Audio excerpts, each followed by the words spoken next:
In this video, we're going to piece together even some more how the trig functions and the circle notation kind of all go together.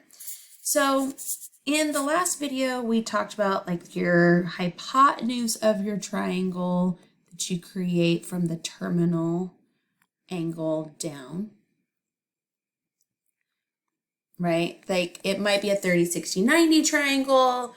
It might be a 45, 45, 90 triangle, and you could use special right triangles to create that. But one concept we want to look at is like, well, what if that hypotenuse is 1, or the radius of this circle around and around is always 1? Well, then this would be x, and this would be y, and this would be the point xy. And so if I do my trig ratios based off of that, where this is t, or we can even say theta, so then the sine of theta would be opposite over hypotenuse, and the cosine of theta would be adjacent over hypotenuse. And so this is going to be a very interesting relationship between sine and cosine, and what we're going to end up calling the unit circle, meaning a circle of radius 1. Some other identities that we want to make sure that we know is the secant function is the reciprocal function of 1 over cosine. So if I have cosine of theta is x over 1, then secant of theta is our reciprocal. Cotangent, so let's actually include tangent here. I did not do that. So tangent would be opposite over adjacent. Okay, so cotangent is the reciprocal of tangent. So I would just flip those. And cosecant is the reciprocal of sine. Now these are identities that you will want to have memorized, okay, and have practiced so that you can just go into application problems or into higher level problems and know that these relationships between them exist. Here is another table here. Now what's important is to realize that you would have to be on the unit circle for this to happen. And we're going to just be looking right now at quadrant 1. So this would be the point xy. This is your angle T. And so if you drop this down the radius of 1, then it should make sense that here the this is your y and then this is your x.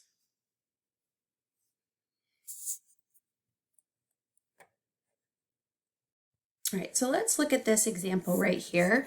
If I know that I have an acute angle theta, where the tangent ratio is 3 over 4. Now, note in this case, my radius would not be 1, because then this Pythagorean theorem would not work out, right? So if this is, let's see, 3 squared plus 4 squared equals c squared, I'd end up having the square root of 25. So this is 5. If I want to get this back down to the unit, then I would need to divide everything by 5. Now let me show you that still would be tangent of theta is opposite over hypotenuse multiply by the reciprocal. I still get 3/4 Okay, but if I have that this side is 3 and this side is 4, I can't just be like, oh, and the radius or the hypotenuse here is 1. That's not true. Your Pythagorean theorem won't work out. So if I want to then make this back so that this is the unit of 1, I could just divide by that number, and I would get 1 3/5 and 4/5, and that tangent ratio is still the same. Well, now if we need to find cosecant, notice here I have to do that with the unit 1 over 3/5. So that would just be the reciprocal here.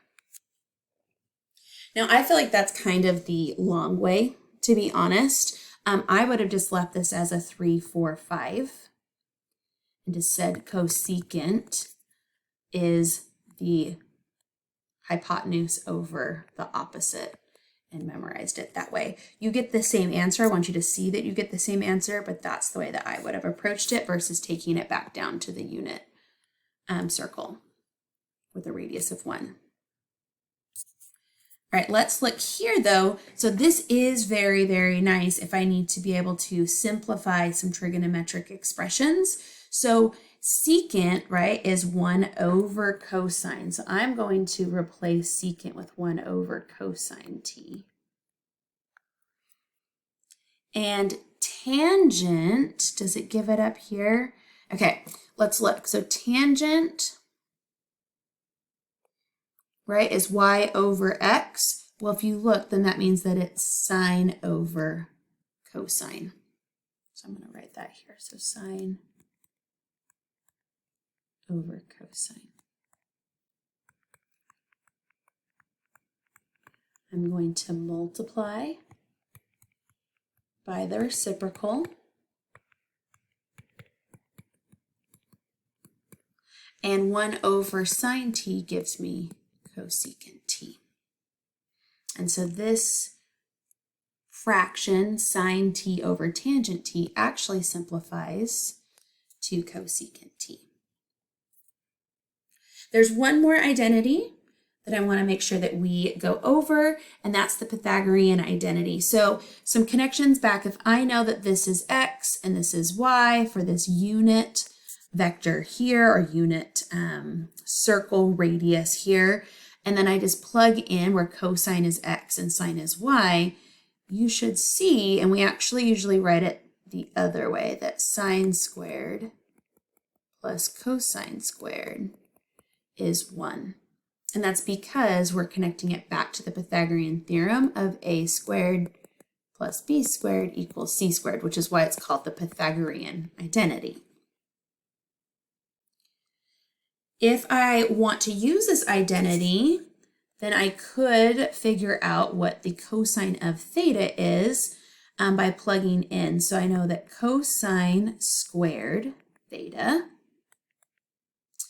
plus sine squared theta equals 1. A little note, we don't in trig write it like this. This notation says take the sine of t and then square it. So it says this notation, we just write it like this instead, okay, where it's like the sine of t is squared. All right, so let's plug in. So I'm trying to solve this for cosine squared. I'm going to plug in 5/13 and square it. Say that that's equal to, that should be a plus. Sorry about that. So that's equal to 1. So cosine squared plus 25 over 169 equals 1. I'm going to subtract that over.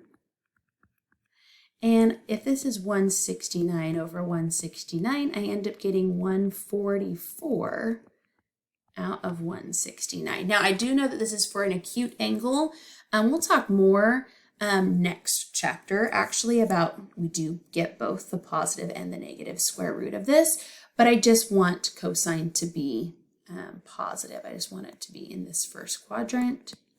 So cosine of theta must be 12 over 13. Again, the way that I probably would have done this is I would have just drawn an arbitrary angle and said opposite over hypotenuse.